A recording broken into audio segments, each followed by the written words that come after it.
आज का पहला पाठ गलातियों के नाम संत पौलुस का पत्र, अध्याय 1 पद संख्या 13 से 24। ईश्वर ने मुझ पर अपना पुत्र प्रकट किया, जिससे मैं गैर यहूदियों में उसके पुत्र के सुसमाचार का प्रचार करूं। आप लोगों ने सुना होगा कि जब मैं यहूदी धर्म का अनुयायी था तो मेरा आचरण कैसा था। मैं ईश्वर की कलीसिया पर घोर अत्याचार और उसके सर्वनाश का प्रयत्न करता था। मैं अपने पूर्वजों की परंपराओं का कट्टर समर्थक था और अपने समय के बहुत से यहूदियों की अपेक्षा हमारे राष्ट्रीय धर्म के पालन में अधिक उत्साह दिखलाता था। किंतु ईश्वर ने मुझे माता के गर्भ से ही अलग कर लिया और अपने अनुग्रह से बुलाया था। इसलिए उसने मुझ पर और मेरे द्वारा अपने पुत्र प्रकट करने का निश्चय किया, जिससे मैं गैर यहूदियों में उसके पुत्र के सुसमाचार का प्रचार करूं। इसके बाद मैंने किसी से परामर्श नहीं किया। जो कुछ मुझसे पहले प्रेरित थे उनसे मिलने के लिए मैं यरूशलेम नहीं गया, बल्कि मैं तुरंत अराब देश गया और बाद में दमिश्क लौटा। मैं 3 वर्ष बाद केफस से मिलने यरूशलेम गया और उनके साथ 15 दिन रहा।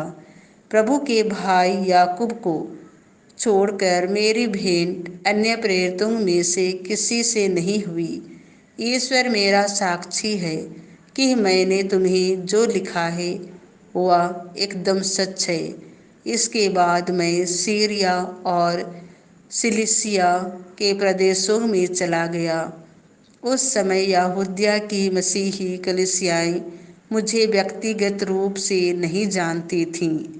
उन्होंने इतना ही सुना था कि जो व्यक्ति हम पर अत्याचार करता था वह अब उस विश्वास का प्रचार कर रहा है जिसका सर्वनाश करने का प्रयत्न करता था, और वे मेरे कारण ईश्वर की स्तुति करती थीं। संत लूकास के अनुसार पवित्र सुसमाचार, अध्याय 10 पद संख्या 38 से 42।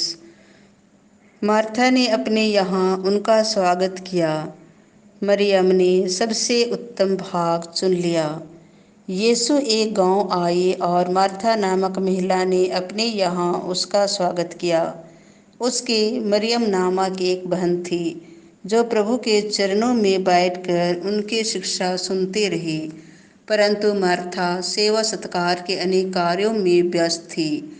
उसने पास आकर कहा, प्रभु, क्या आप यह ठीक समझते हैं कि मेरी बहन ने सेवा सत्कार का पूरा भार मुझ पर ही छोड़ दिया है? उससे कहिए कि वह मेरी सहायता करे। प्रभु ने उससे उत्तर दिया, मार्था मार्था, तुम बहुत सी बातों के विषय में चिंतित और व्यस्त हो, फिर भी एक ही बात आवश्यक है।